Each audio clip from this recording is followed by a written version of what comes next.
En las últimas semanas se han vivido en nuestro país una serie de episodios atípicos.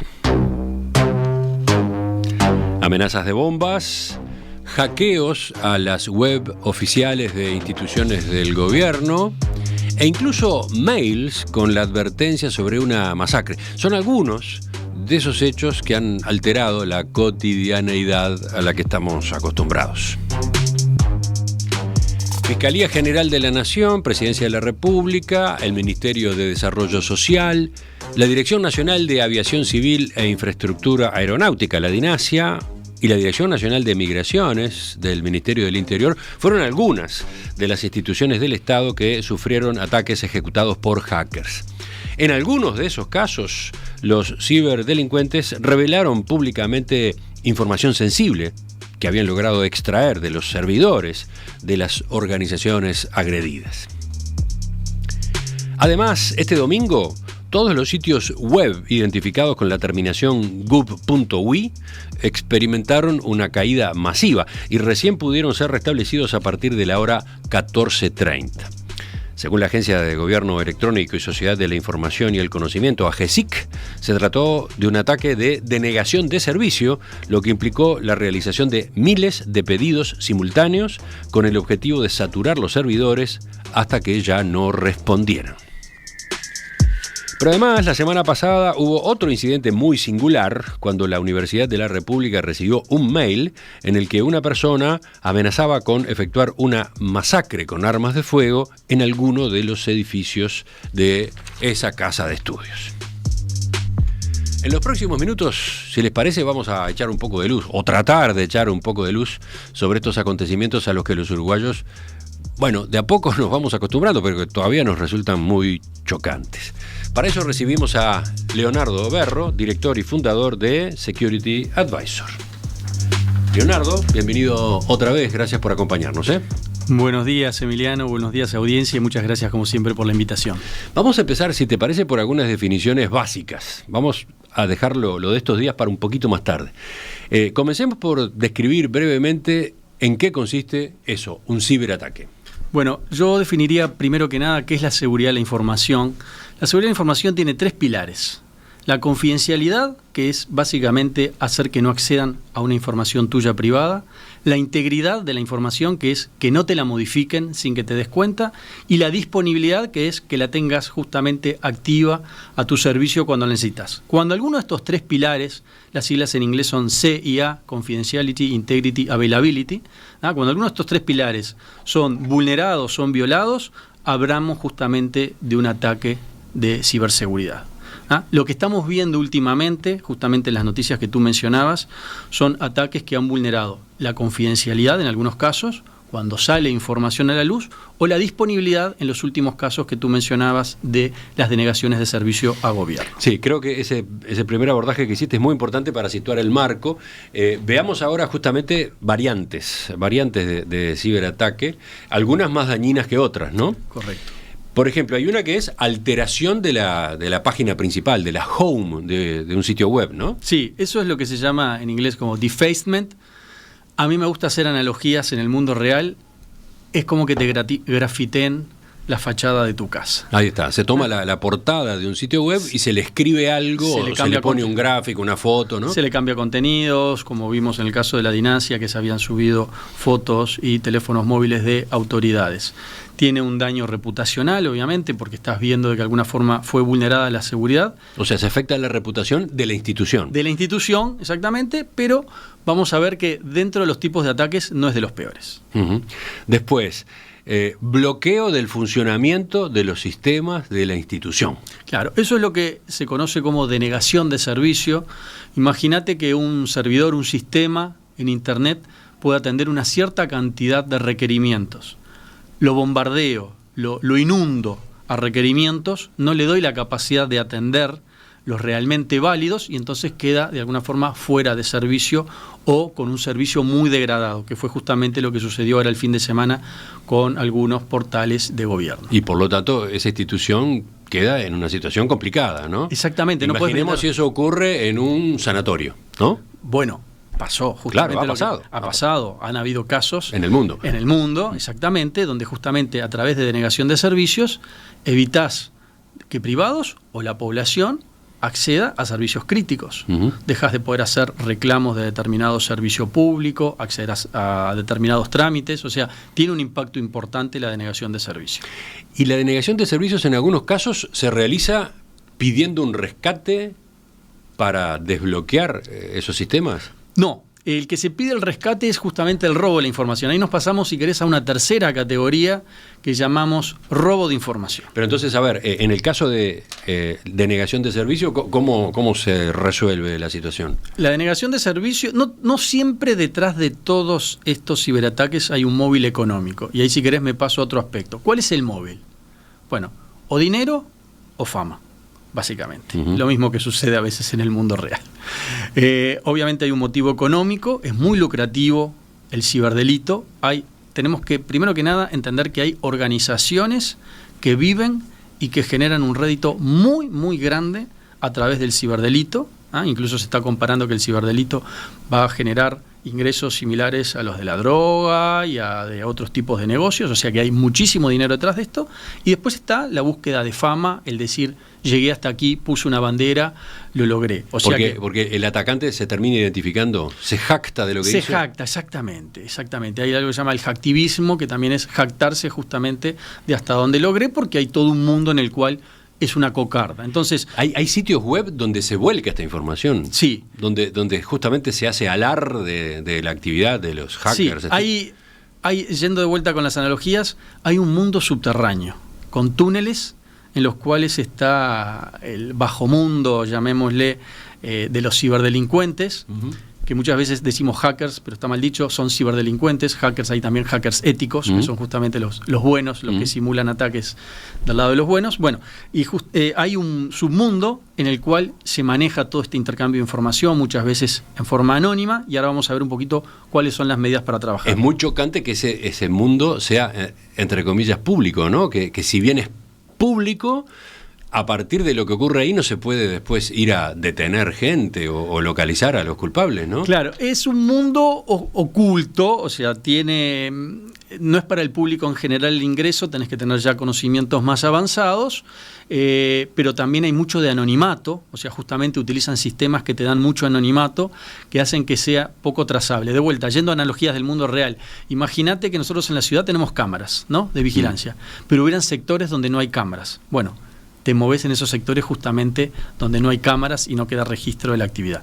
Pero yendo, al punto que mencionabas de la denegación de servicio, muchas veces tiene un motivo simplemente de decir lo logré, porque no estás pidiendo un rescate o algo a cambio. Bueno, entonces, estábamos revisando distintas formas de ciberataque, nos detuvimos primero en la alteración de la portada de la home de una web, ¿eso se llamaba? Defacement. Después fuimos a esto, denegación de servicio. Correcto. Avancemos un poco más, robo de información. Sí, robo y secuestro y extorsión. Lo metería todo dentro de la misma categoría.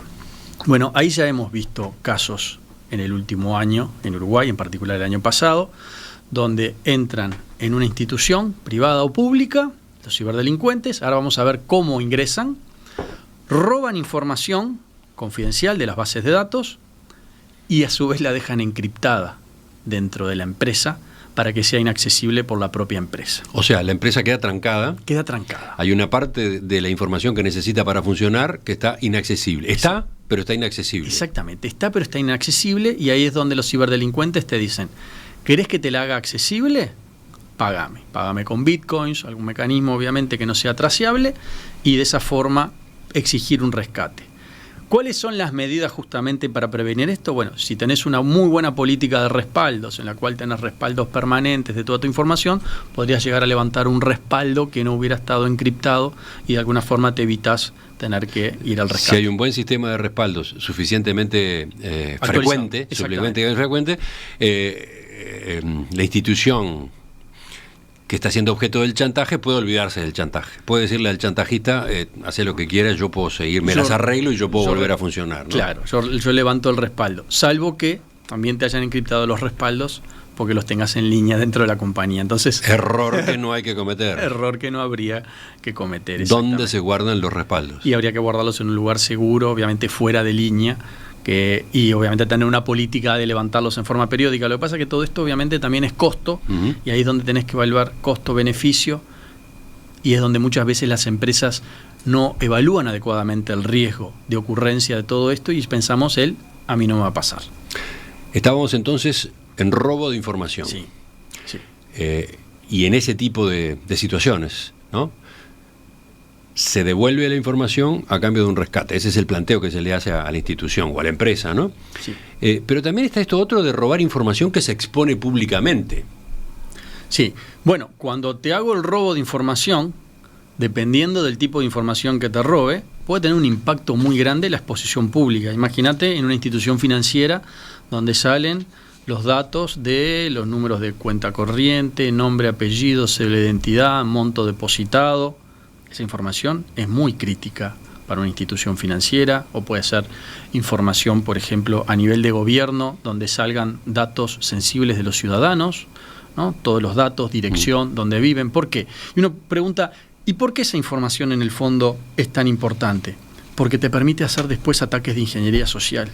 Imagínate yo sabiendo una cantidad de datos tuyos, la cantidad de daño que puedo llegar a hacer haciéndome pasar ya sea por vos o tratando de utilizar algún ataque de ingeniería social, que ahora si querés podemos hablar justamente de qué son estos tipos de ataques. Es interesante esto, pero vuelvo al ejemplo, al tipo de ataque, de ciberataque. Hemos visto en estos días justamente, después nos detendremos en los casos de estos días, pero hemos visto casos en los que directamente lo que hace el atacante, el ciberatacante, es divulgar información. Sí. La divulga, punto. Sí, es una muestra de... No negocia con la institución, simplemente la divulga. Bueno, ahí ya estamos hablando, obviamente, de que quizás el motivo ya no es económico, sino que es, tengo el poder, pude hacerlo y puedo volver a hacerlo. Ahí, igual, un tema muy importante es, hay que discernir muy bien entre lo que el atacante dice lograr y lo que realmente logró. A ver. Muchas veces vemos en las noticias o en los medios de el atacante ingresó en tal sistema y pudo acceder a X cantidad de datos. Quizás accedió a algunos datos, dio algunas muestras y genera una especie de paranoia colectiva de que pudo ingresar más adentro. Por eso es muy importante siempre esperar los resultados de las investigaciones, hasta dónde llegaron los ciberdelincuentes, porque en todo esto de aparentar más de lo que soy, muchas veces se puede caer en el error de pensar de que ingresaron a determinada información sensible y lo único que accedieron, como fue el otro día, era la foto del presidente y el celular y la foto de alguna autoridad de AGESIC, y no necesariamente hayan accedido a toda la base de datos de Fiscalía con todos los casos en curso, si bien pueda dar esa proclama el ciberdelincuente. Seguimos en esta primera parte de la entrevista, que lo que busca es ubicarnos en la cancha, entender conceptos. Estamos yendo primero por las definiciones básicas. Ya vimos las distintas variantes de ciberataque que hay. ¿Están todas ya? ¿Recorrimos todas? Llamémosle que de alguna forma las más genéricas. A mí me gustaría mencionar una que se habla mucho y que engloba una cantidad de técnicas, que es dentro de la ingeniería social. Y ahí pongo un poquito en contexto. Ingeniería social no es ni más ni menos que aplicar técnicas de ataque basados en conocimientos de información que fácilmente accedes, ¿no? Uno publica mucho en las redes sociales, por eso hay que tener cuidado, ¿no?, de cuánta información personal se publica, no pasarse de rosca, y con esa información poder realizar un ataque. Y uno de los ataques que está dentro de la categoría de ingeniería social es el phishing, como si fuera pescar, que es el clásico ataque en el cual te llega un mail que parece venir de una institución conocida o de un remitente en el cual confías, haces clic en el link y ahí comienza el acabose. Ahí es donde ingresás en una página que no es la de la institución que vos pensás que es, sino que es una idéntica, que luce idéntico, te hacen poner las credenciales, pones determinados datos, o te llaman por teléfono y se hacen pasar de un call center y te están pidiendo el código de autenticación del banco. Bueno, todo eso entra dentro de una categoría muy grande que se llama ataques de ingeniería social, y en particular phishing, que es justamente cuando te llega por correo electrónico para que caigas. Sería el análogo del cuento del tío. Sí, sí. Pero podríamos decir que es un ciberataque personalizado. uno a uno. Te lo pregunto porque hasta ahora veníamos hablando de ciberataques a instituciones, ya fuera a organismos del Estado o a empresas. Sí. Esto es una cosa ya más al ser humano. Sí, al ser humano, pero que ese ser humano puede ser cliente de bancos, puede ser cliente de un retail, un sistema de venta en línea de comercio electrónico, una institución de gobierno. Entonces, pueden ser uno a uno, pero generalmente son masivos. O sea, el ciberatacante manda a decenas, cientos de miles de emails sabiendo que estadísticamente van a caer unos cuantos, y con eso él se va a apropiar de información privilegiada para poder acceder a determinados sitios y cometer fraudes.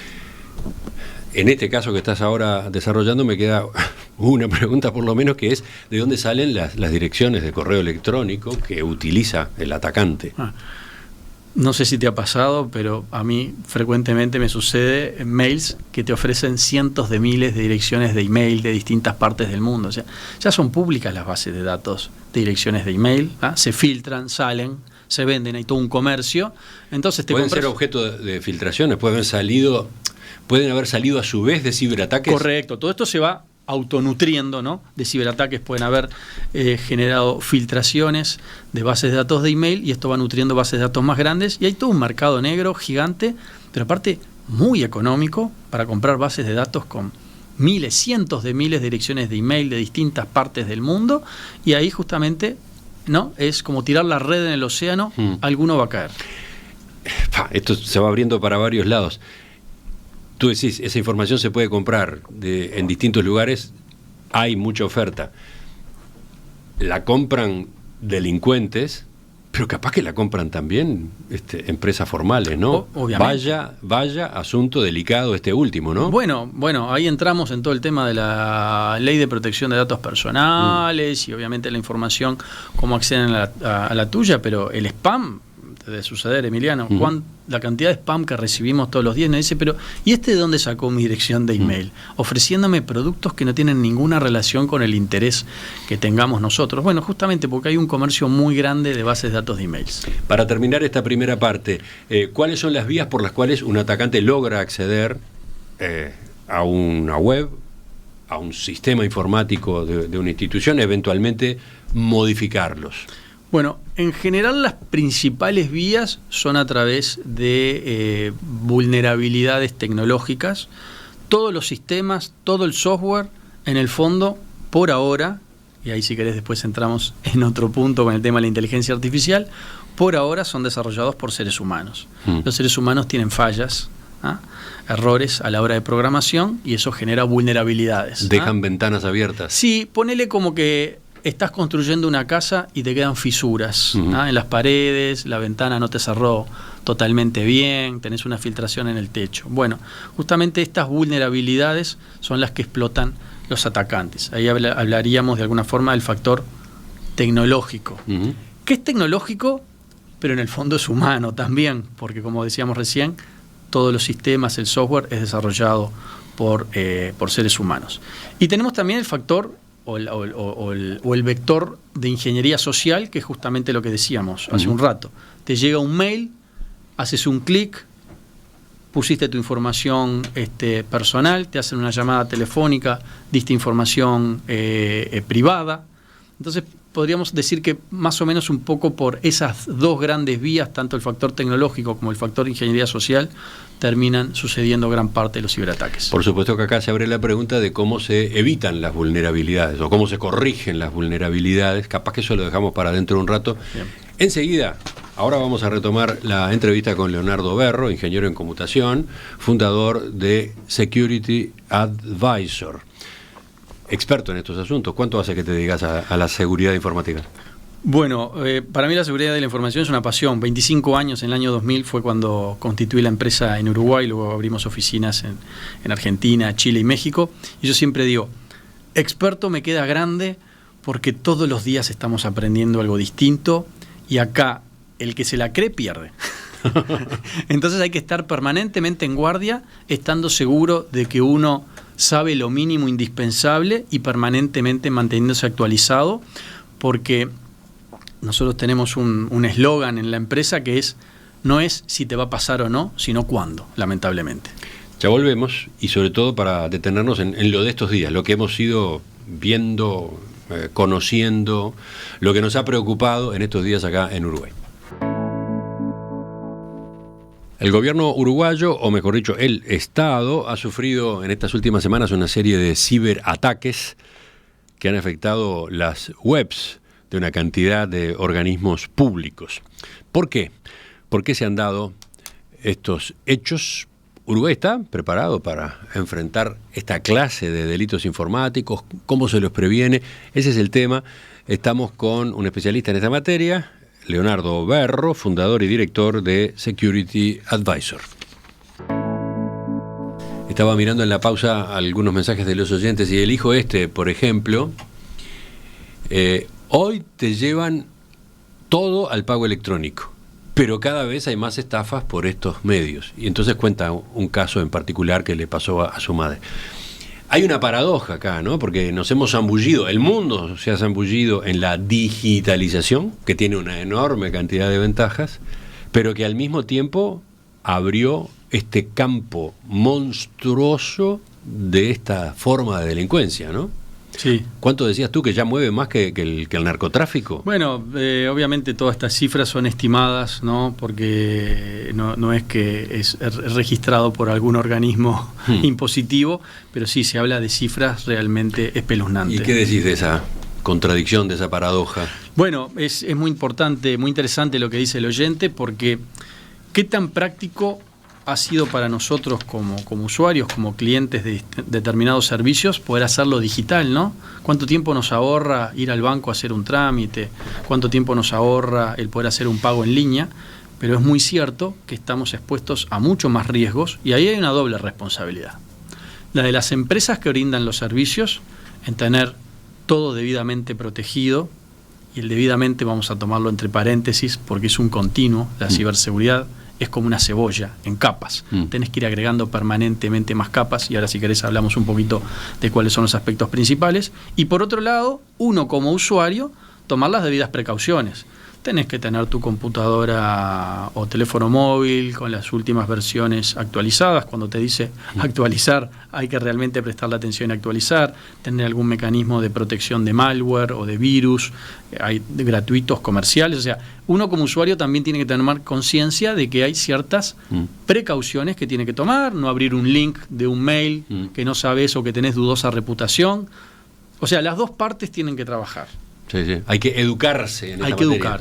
Hay que educarse en esta No materia. quedarse simplemente con las ventajas que tiene el teléfono o tal herramienta del teléfono, sino entender qué es lo que implica y sobre todo, por ejemplo, cómo se hace para evitar terminar siendo víctima de estas operaciones, ¿no? Exacto. Y cuando entro en un mundo digital, saber que es un mundo nuevo en el cual yo también tengo que protegerme y tomar ciertas precauciones.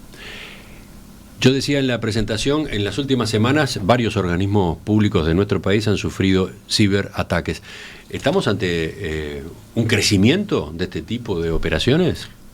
El crecimiento ya viene sucediendo desde hace varios años. Los otros días justamente revisaba en la página de la AGESIC, la Agencia del Gobierno Electrónico, Sociedad de la Información y el Conocimiento, que tiene justamente un rol muy importante en Uruguay en todo lo que es velar, proteger por la ciberseguridad a nivel gobierno, y hablan de un 65% de crecimiento de ataques del 2023 al 2024, y estamos hablando de crecimientos de 2 dígitos y quizás de 3 dígitos nos empecemos a enfrentar, porque justamente esto es lucrativo y cada vez más las compañías, las empresas están en el mundo digital. ¿Esos números corresponden a ataques a instituciones del Estado o ataques en Uruguay en general? No, entiendo que es a nivel gobierno, incidentes reportados. Ajá.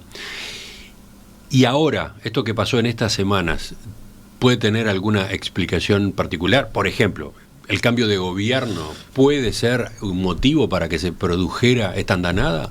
Bueno, lo primero que uno piensa es ¿por qué tanto junto y ahora? ¿No?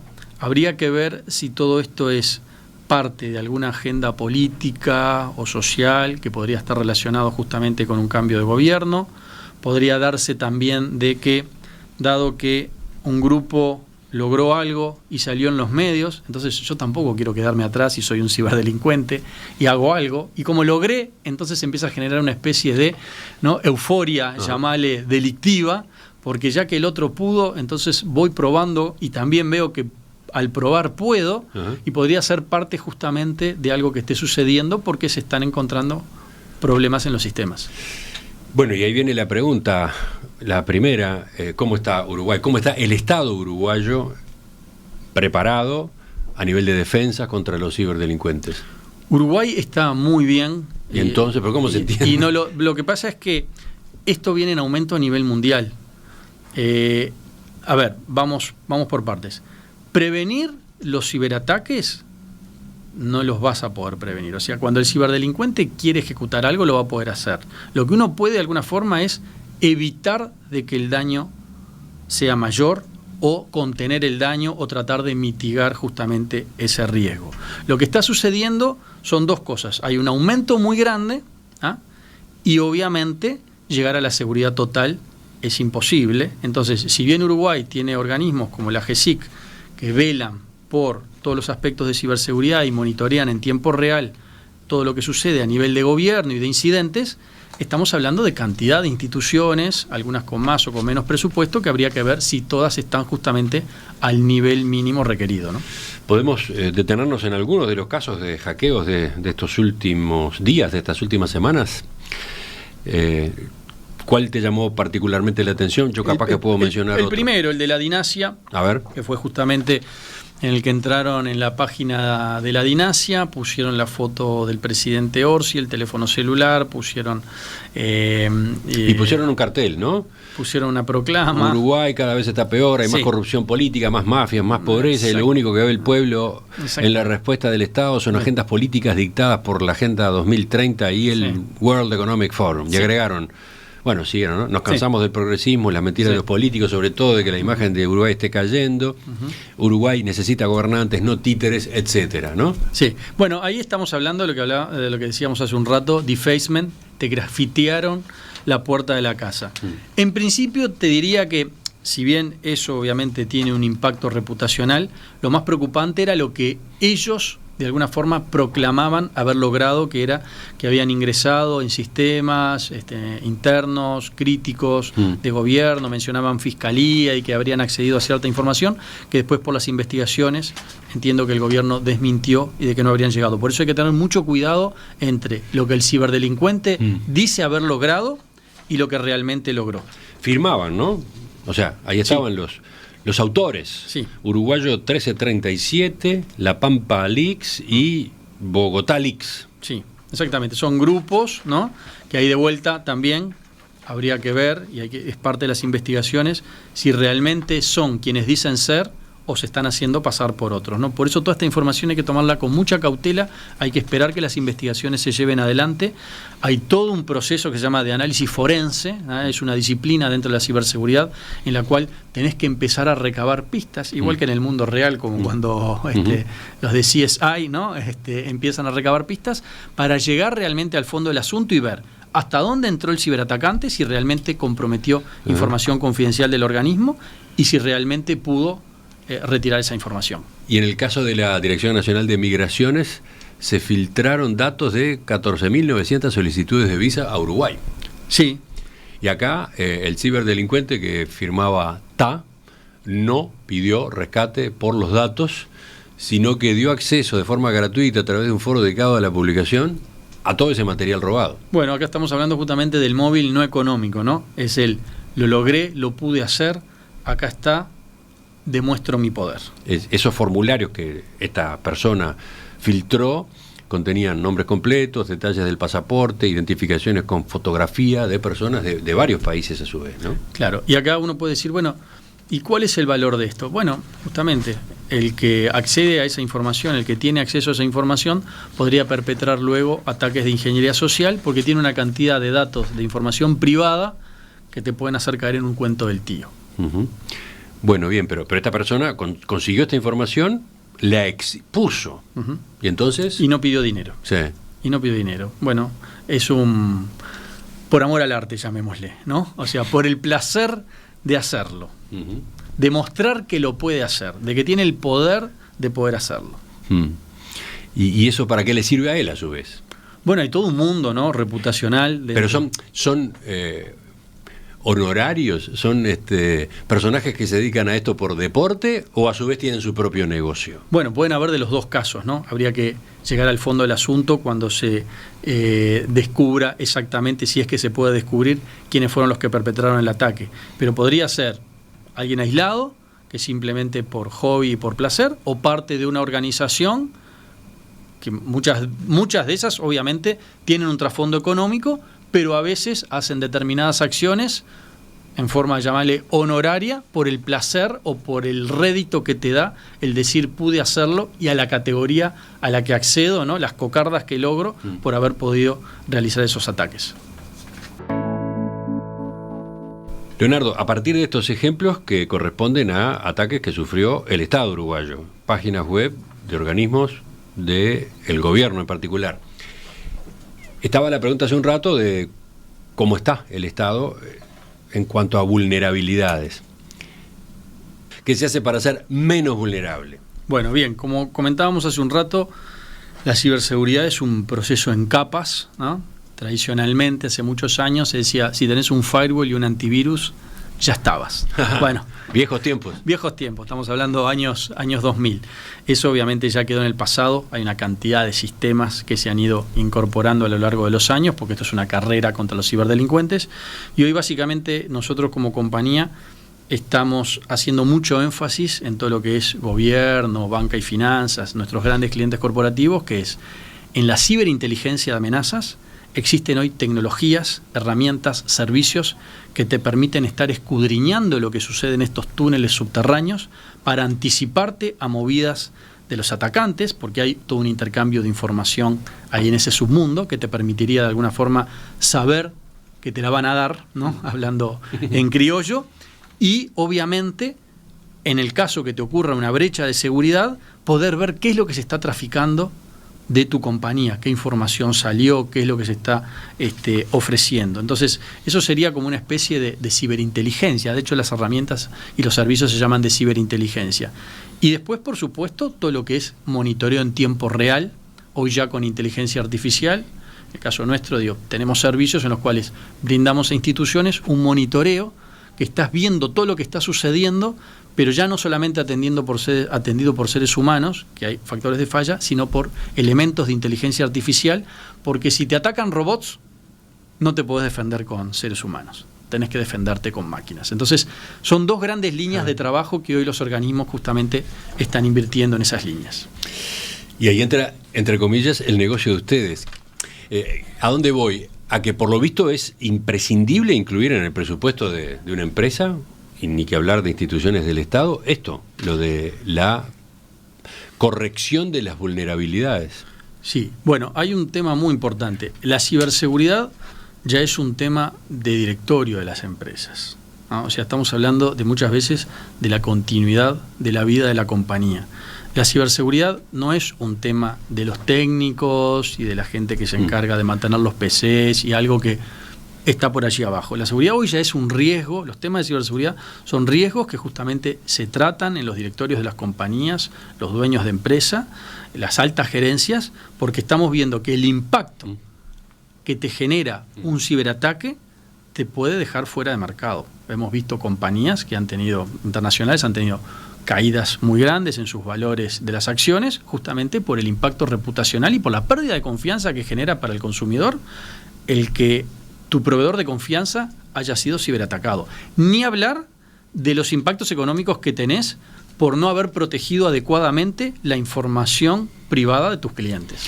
De modo entonces que todo el avance que ha permitido la digitalización, toda la comodidad que ha traído, ha generado, por un lado, el mundo del crimen, del cibercrimen, con ese tamaño tan monstruoso del que ya hemos hablado, pero al mismo tiempo ha generado la industria de la seguridad, de la seguridad informática. Exactamente, los buenos tenemos que estar corriendo esa carrera justamente para proteger a las empresas, a los ciudadanos de este negocio tan lucrativo, ¿no? Y ya que utilizaste el término buenos, me detengo por un minuto en otro término, hacker bueno, ¿no? Hacker ético.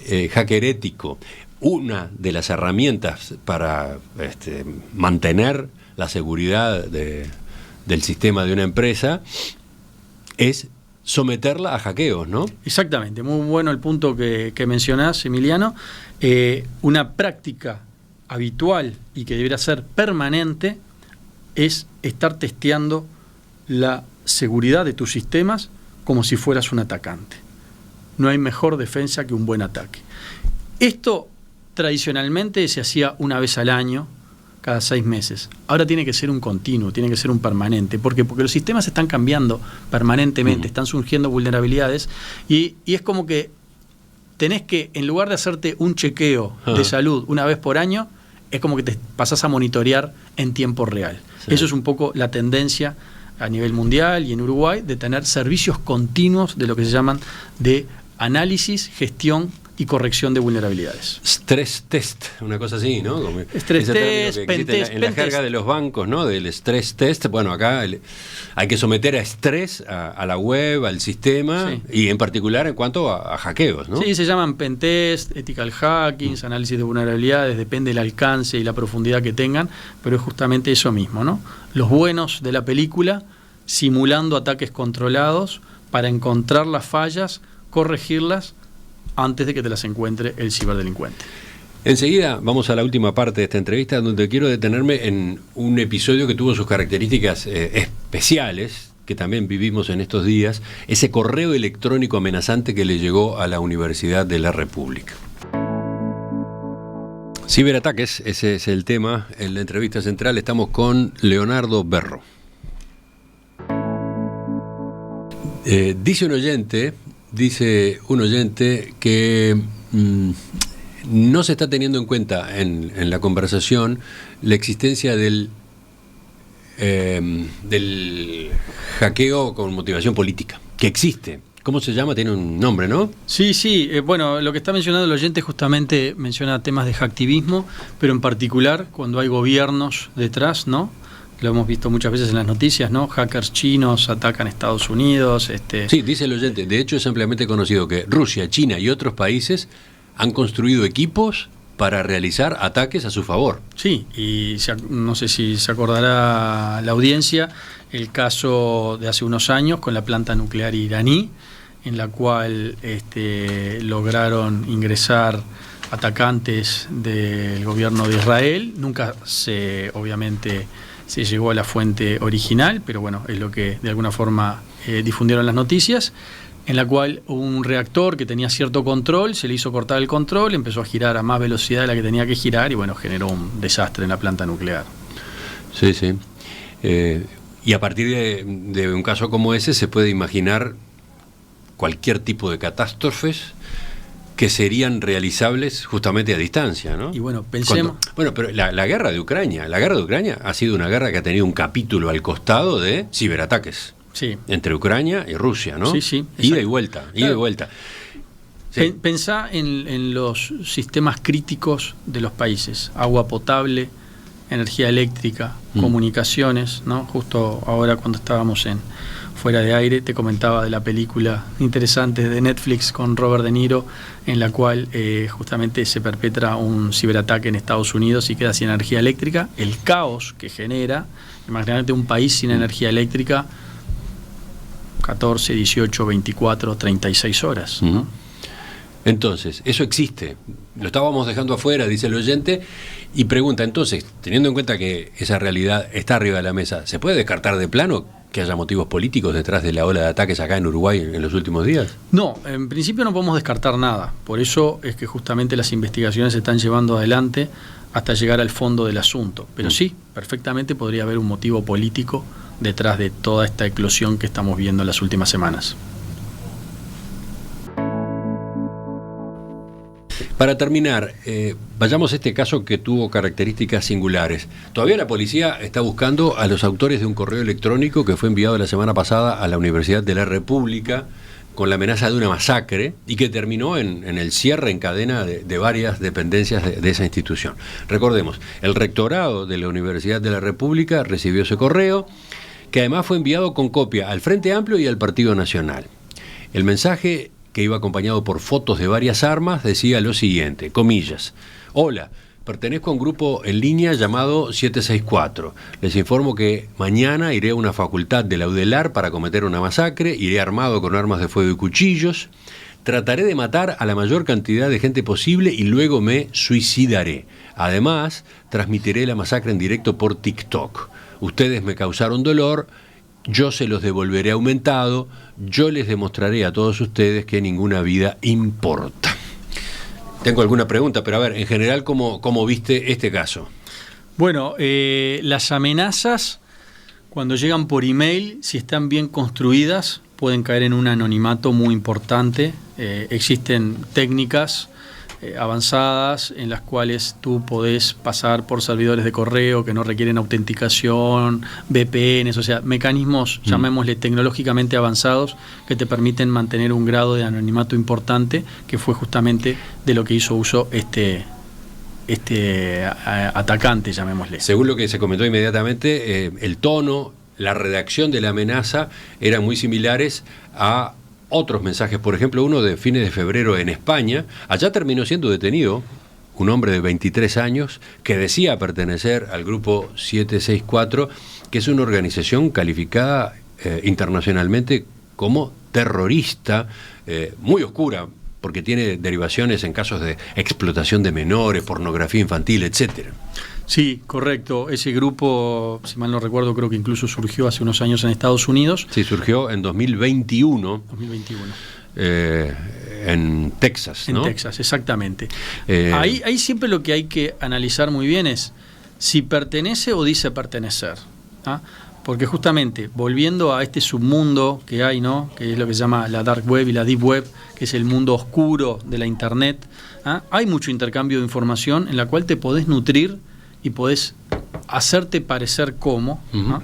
Que no estoy diciendo que sea el caso, pero por eso justamente las investigaciones tienen que llevar adelante el análisis para ver si realmente pertenece a ese grupo o es alguien que está haciéndose pasar para generar paranoia. Y acá obviamente entra también otro aspecto, que es, si veo que lo hago y no me encuentran, también lleva a una euforia, llamarle colectiva, de, bueno, yo también lo voy a hacer y lo voy a tratar de hacer bien y que no me encuentren. Sí, hubo réplicas de esta amenaza en particular, réplicas. Hubo réplicas después en el caso de la Católica, ¿no?, de la Universidad Católica. Hubo caso de la Universidad Católica. La realidad es que siempre puede haber alguna falla o algún error que cometa el atacante y que permita ir a encontrarlo. El tema es cuando esto está fuera de fronteras, ahí que tenés que involucrar obviamente organismos de otros países para hacer investigaciones, a las compañías telefónicas, para ver desde dónde vino, la conexión, etcétera, etcétera. Pero si está dentro del ámbito nacional, hay una alta chance de que se pueda llegar al fondo. Lleva tiempo, pero las investigaciones debieran poder dar justamente con el autor. En caso de que fuera efectivamente un integrante de este grupo, claro, la alarma sería mayor, porque estamos hablando de una organización realmente terrible, ¿no? Utiliza amenazas, chantaje y manipulación para coaccionar o extorsionar a las víctimas, para que a su vez las víctimas produzcan, compartan o transmitan en vivo actos de autolesión, crueldad animal, actos sexualmente explícitos o suicidio, incluso suicidio. Después las grabaciones se difunden entre los miembros de la red. ¿Para qué? Para continuar extorsionando a las víctimas, para ejercer control sobre ellas, ¿no? Sí, es terrible. Todo esto que mencionás es terrible, pero yo acá pondría un poquito un paño de agua fría en esperar los resultados de las investigaciones para ver si realmente pertenecen a esos grupos o dicen pertenecer a estos organismos, ¿no? Las investigaciones son lentas, llevan su proceso, hay que recopilar una cantidad de información, y después lo otro muy importante es la legislación, que de alguna forma tiene que avanzar para que estos delitos sean cada vez más penados, ¿no? Ingeniero Leonardo Berro, fundador de Security Advisor, gracias por acompañarnos esta mañana con esta serie de explicaciones, respuestas a preguntas, puesta a punto, en definitiva, de un tema en el que es necesario estar informado, ¿no? Sí, correcto. Eso es la recomendación principal, estar informado. Muchas gracias por la invitación. Espero haber volcado un poquito de luz en un tema tan complejo. Así que, bueno, a las órdenes como siempre. La idea no era generar alarma, no estamos acá provocando psicosis. Lo que buscamos es eso, bajar a tierra y que todos, sobre todo la comunidad que sigue este programa en particular, sepa qué atenerse y sepa cómo moverse, ¿no? De eso se trata, ¿no? Tomar conciencia, Emiliano. Tomar conciencia, saber que esto existe, que ya no es algo que lo vemos en las noticias que sucede en Estados Unidos, en Europa, está sucediendo en Uruguay y lamentablemente va a seguir sucediendo cada vez más.